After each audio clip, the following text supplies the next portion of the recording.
I think there are 5 logically possible theories as to what happened on the first Easter Sunday. One is the Christian belief that Jesus literally rose from the dead.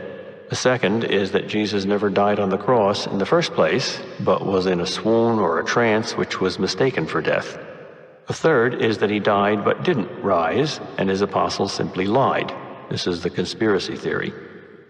A fourth would be that he died but didn't rise, and his apostles sincerely believed they saw him, but were hallucinating. The conspiracy theory says the apostles were deceivers. The hallucination theory says they were deceived. And a fifth theory says they were myth makers, neither deceived nor deceivers, but that the resurrection story was not meant to be interpreted literally. The first of the 5 theories seems the least likely on the face of it.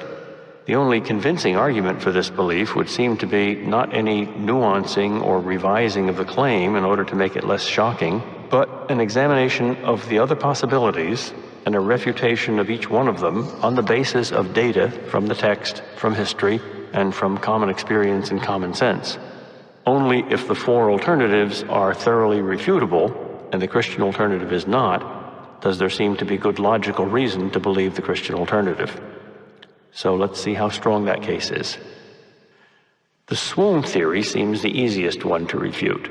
For one thing, Jesus could never have survived crucifixion. Roman procedures were very careful to eliminate that possibility. They had to have certain medical proof that the condemned man was dead.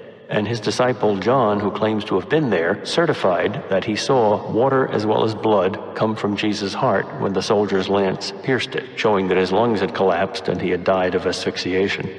For another thing, how could armed Roman guards at the tomb have been overpowered by a swooning semi-corpse? And how could a man in a swoon move the great stone at the door of the tomb, which it took 2 or 3 strong Romans to move? Finally, if Jesus awoke from a swoon, where did he go? There's absolutely no trail, no claims, no stories or myths or fantasies even about Jesus after his crucifixion, except the stories in the Gospels. Much more promising seems the conspiracy theory. People often lie. There's plenty of precedent for that. Why couldn't the Gospel writers have simply made up the whole story? Well, the strongest reason is that they were almost all martyred for it. Now, martyrdom doesn't prove the truth of the belief you die for. You may be ignorant or a fanatic, but it certainly proves your sincerity in believing it. Liars don't die for elaborate practical jokes. Lies are always told for some selfish advantage. What advantage did Jesus' disciples get from their lie? They were hated, persecuted, excommunicated, imprisoned, tortured, exiled, crucified, fed to lions, and all the enemies of this new movement wanted to wipe it out. So all they would have had to do was to bribe one apostle to deny his story, and it would have ended. No one would have believed it. And yet no one ever confessed that it was a lie, a conspiracy.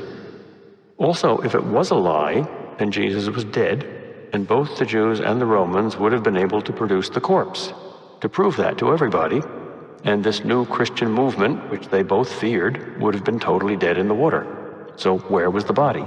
And if the disciples stole the body, how did they overpower the armed Roman guards when they were on duty? The penalty for sleeping on duty in Roman law was death. Let's examine the third possibility, that it was a hallucination. That seems reasonable. If you saw a man who had just been executed walking around and talking, wouldn't you think it more likely that you were hallucinating than that you were seeing what was? But then why didn't the apostles think that? Well, according to the Gospels, they did. And to prove that he was not a hallucination or a ghost, he let them touch him and he ate their food. And there seem to have been far too many witnesses for a hallucination. Hallucinations are always private and individual. Mass hallucinations occasionally happen, but only together. Whereas Jesus appeared separately, according to the story, to many different people on many different occasions. And Paul even mentions in one of his letters that Jesus appeared to 500 people, most of whom are still alive, thus inviting his readers to check it out by questioning those almost 500 eyewitnesses. And we don't know of any hallucination that ever behaved as Jesus did in the gospel story. Hallucinations don't eat, and they're not touched. Figments of your imagination don't hold profound, extended conversations with you. And if Jesus' corpse had still been in the tomb, the disciples wouldn't have believed the hallucination. They would check it out and refute it. And if they were hallucinating and Jesus really was dead, then once they started to spread their story, the Jews and Romans would have been able to stop the whole Christian movement and refute the story simply by producing the corpse. So the most likely alternative to a real resurrection would be a myth. And that's the most popular position today. Myth was a common form of religious literature in the first century, and fantastic and exaggerated mythic accounts of some great religious founder, complete with stories of miracles, often did grow up and replace the simpler historical facts in people's minds once the facts of the founder had been forgotten. To a certain extent, that even happened to Buddha, to Lao Tzu, and Muhammad. Why couldn't it have happened to Jesus? For one thing, the style of the Gospels looks radically different from the style of myths. They look like and claim to be eyewitness descriptions. If they're not that, then they are the world's most successful realistic fantasy, invented 19 centuries before Tolkien. Detail that distinguishes the Gospels from myths is that the first witnesses of Jesus' resurrection were women. In first century Judaism, women had no legal status and no right to serve as witnesses. They were regarded as unreliable, and their testimony was regarded as worthless legally. So if the empty tomb was an invention, a legend, the inventors would certainly not have made it to be discovered by women. Another problem is that there was not enough time for the myth to develop. Several generations have to pass before the invented mythic elements can be mistakenly believed to be historical facts, because the eyewitnesses who remembered the real religious founder would refute the myth otherwise. Now, some scholars dispute the first century date for the Gospels, though more evidence seems to be accumulating for it. But no scholar disputes that Paul's letters were written before 55 or 60 AD, when he was martyred, and that was well within the lifetime of many eyewitnesses. But Jesus' literal resurrection is central to Paul's teachings. There is simply no example anywhere in history of a great myth or legend arising around a historical figure and being widely believed within 30 years of that figure's death.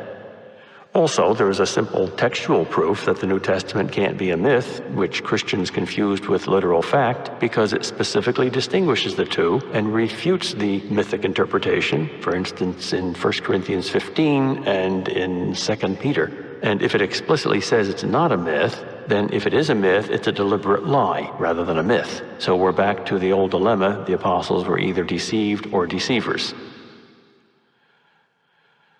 What could a non-Christian answer to this argument? First, he could point to the logical weakness of the quintilemma, the five-part dilemma, in its logical form, so it's only a matter of probability and not proof.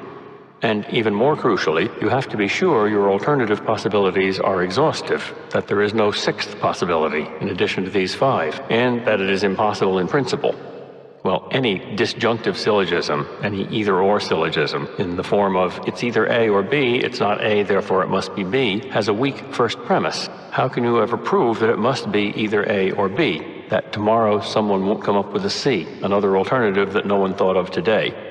A second answer the skeptic could give is by rehabilitating the mythic hypothesis. History is not an exact science, and neither is textual scholarship. Documents can be forged. Anyone can claim anything in print. This historical skepticism can be extended to any historical figure, of course. We can't be certain that Julius Caesar crossed the Rubicon, or that Socrates drank the hemlock, or that St. Augustine was converted in a garden. But the reason no one doubts those events is not merely the documents that narrate them, but the nature of the events they narrate.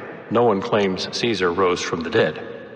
So the issue comes down to the philosophical issue of miracles rather than the historical issue of date and authorship of texts.